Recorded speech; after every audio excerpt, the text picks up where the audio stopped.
Josie is the funniest, most joyful little girl in the world. She is pure joy.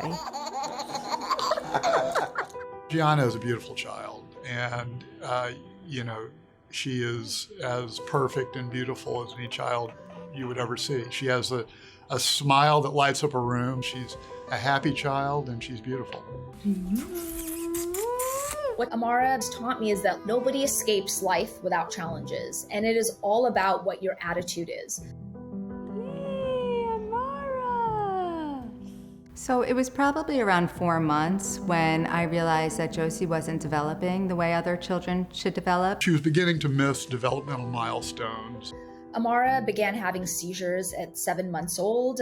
We started doing every test under the sun. And the genetic test came back with the diagnosis of FOXG1 syndrome. When we got the diagnosis, I didn't really know how to react, to be completely honest. Had never heard of FOXG1 syndrome. And we thought, what is that? I mean, we'd never heard of it. We felt desperate. We just felt, how could this be my child's life? My neurologist told me, Nasha, whatever you do, don't go home and start researching online. Of course, that's the first thing I did. FOXG1 syndrome is a devastating disorder that causes severe cognitive, physical, and developmental disabilities. Children undergo life-threatening seizures, feeding difficulty. Many children are fed with a feeding tube, cortical vision impairment, reflux. I mean, head to toe, there are problems for children with FOXG1 syndrome. I just want to know what she has to say. He's talking so much. I was told that the lifespan is potentially teens. And I said, no. Let's change the face of this disorder to give our children the healthy and able life that they deserve. And that's what we did.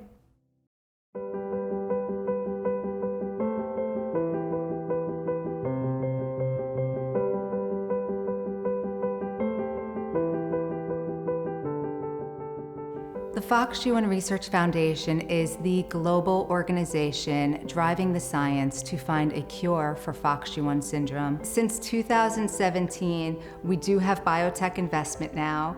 We have revolutionized the way that natural history studies are done. So we've really become thought of as thought leaders and innovators in the rare disease patient organization space.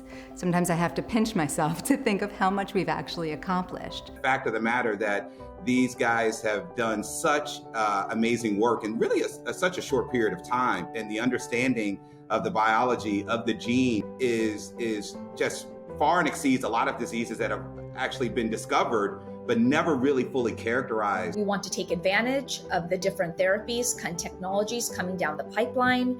We want to take advantage of precision medicine. As a monogenic disease, FOXG1 is perfectly placed to take advantage and also be the trial test.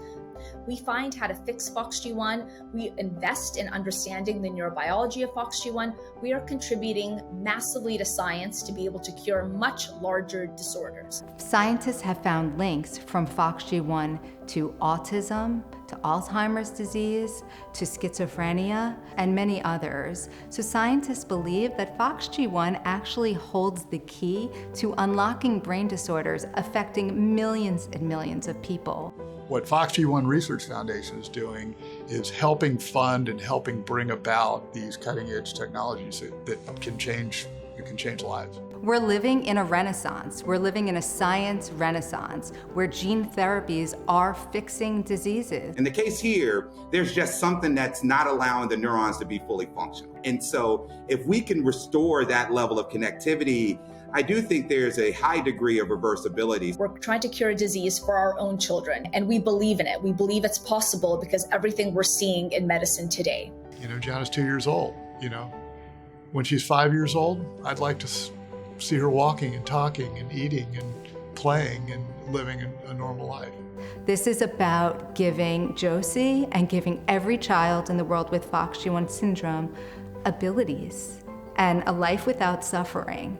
And there's just no greater purpose than this.